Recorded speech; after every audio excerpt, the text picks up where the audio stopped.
এবার একটা ছবি দেখাবো আপনাদের। ছবিতে ফুর্তি আছে, ছবিতে একটা বার্তা আছে, তাহলে ভেদাভেদ মোছার বার্তা। ফুর্তির ছবিটা দেখাবো, একসঙ্গে মদ্যপান, তৃণমূল বিজেপি নেতা, গাড়িতে মদ্যপানের ভিডিও ভাইরাল। আগে ভিডিওটা ভালো করে দেখুন। এই রাত্রের মধ্যে কি করতেছেন এখানে? একসাথে বসতে পারি আমরা? এটা কি বসার জায়গা আপনাদের? 100 বার এটা বসার জায়গা? ডাকেন, কাকে ফোন করবেন ডাকেন। ফোন করুন না, পঞ্চায়েতের সভাপতি এখানে আছে। কি অসুবিধা আছে? আবার মাল খাচ্ছেন এখানে রাত্রে রাস্তার মধ্যে বসে? এত অসুবিধা কি আছে তোমাদের? হ্যাঁ না, কোথায় তারা খাইতে পারে? ফোন করুন না, ফোন করুন।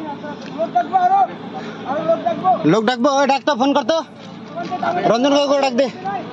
এই যে মাল খাচ্ছে এখানে মহিলা নিয়ে রাত্রের মধ্যে, আবার সারতেছেন কেন? আরে এটা হইতে পারে, হইতে না পারে। না, কেন হইতে পারে? কেন হইতে পারে এটা? কোথায় আপনার বাড়ি? কোথায় কোথায় কোথায়? ক্রান্তি, শিশা আটকাচ্ছেন কেন? বলেন বলেন। আরে কি অসুবিধা কি? না না, বলেন বলেন। এই রাত্রের অন্ধকার আসছেন, বলেন। রাত 11টার সময় এখানে আপনারা বলেন বলেন বলেন। আরে দাদা, ওই যে পঞ্চায়েত সমিতির সভাপতি আছে, সে থাক না, অসুবিধা নাই। আমরা আপনারা যদি কিছু না করেন ভয় কিসের? আমরা কিছু করি। এইখানে মাল খাচ্ছে না। কি করতেছেন এই রাত্রে? কি করতে আসছেন? এই মহিলাটাকে আপনার বাড়ি কোথায়? তো কি হইছে? ক্রান্তিতে বাড়ি আমার। ক্রান্তিতে? যে ছবি আপনারা দেখলেন, এই ছবিতে দীপা বণিক রয়েছেন, যিনি বিজেপি মহিলা মোর্চার নেতা, আর অন্যদিকে আমরা দেখছি তৃণমূলের নেতাও রয়েছেন, পঞ্চায়েত সমিতির সভাপতি। তারই গাড়ি, লাটাগুড়ির জঙ্গল, বৃষ্টির মধ্যে লাটাগুড়ির জঙ্গলে একসঙ্গে মদ্যপান। তৃণমূল পঞ্চায়েত সমিতির সভাপতির গাড়িতেই মদ্যপান, আর গাড়িতে দেখুন বসে রয়েছেন বিজেপির মহিলা মোর্চার নেত্রী। কথা বলি, আমাদের প্রতিনিধি রকি চৌধুরী রয়েছেন সঙ্গে। রকি, তাদের মধ্যে কোনো বিরোধিতা নেই, তৃণমূল বিজেপি দুই দলের দুই কর্মী তারা রয়েছেন, সঙ্গে মদ্যপান করছেন তারা লাটাগুড়ির জঙ্গলে। না, এই ছবির দুজনের কাছে কি ব্যাখ্যা? তোমাকে কোথাও বলে রাখতে যাবো, নির্জন রাস্তায় রাতের অন্ধকারে পঞ্চায়েত সমিতির সভাপতি, তৃণমূলের যে পঞ্চায়েত সমিতি রয়েছে ক্রান্তি ব্লকের, তার গাড়ির মধ্যে বসে রয়েছে জলপাইগুড়ি জেলার মহিলা মোর্চা বিজেপির সভানেত্রী দীপা বণিক। এই নিয়ে কিন্তু রীতিমতো শোরগোল পড়ে গিয়েছে। স্থানীয় বাসিন্দারা প্রথমে নির্জন রাস্তার মধ্যে যে গাড়ি দাঁড়িয়ে রয়েছে, এবং স্থানীয় বাসিন্দারা সেখানে পৌঁছাতেই তাদের চক্ষু চরকা। সেখানে দেখা যাচ্ছে যে পঞ্চায়েত সমিতির সভাপতি, তৃণমূলের পঞ্চায়েত সমিতির সভাপতি দাঁড়িয়ে রয়েছেন, গাড়িতে বসে রয়েছেন বিজেপি নেত্রী, এবং সামনে রয়েছে ভরা গ্লাস।